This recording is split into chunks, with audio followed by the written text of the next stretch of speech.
मथुरा लोकसभा क्षेत्र से एक दशक राष्ट्रीय राजनीति में बिताने के बावजूद ड्रीम गर्ल हेमा मालिनी खुद को मंजी हुई राजनेता नहीं मानती हैं।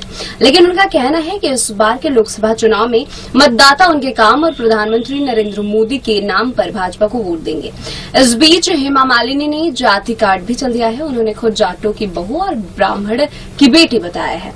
मथुरा लोकसभा सीट से 2 बार की सांसद हेमा मालिनी ने एक विशेष इंटरव्यू में कहा, ये सांसद होने के नाते मैं यहाँ के लिए बहुत कुछ कर सकती हूँ। मैं कृष्ण भक्त हूँ। यदि मथुरा सीट नहीं होती तो मैं चुनाव नहीं लड़ती। मैं राजनीति में नहीं आना चाहती थी, लेकिन कृष्ण ने मुझे सेवा करने का मौका दिया है। यह पूछने पर कि मथुरा के मतदाता 26 अप्रैल को चुनाव में हेमा मालिनी को वोट देंगे या नरेंद्र मोदी के लिए वोट पड़ेंगे, उन्होंने कहा कि यह दोनों का संयोजन होगा। उन्होंने कहा कि मोदी जी ने पूरे देश के लिए इतना कुछ किया है जिससे हमें वोट मिलेंगे। लेकिन अगर आप पूछ रहे हैं कि मैंने क्या किया है तो मेरा काम खुद बोलता है।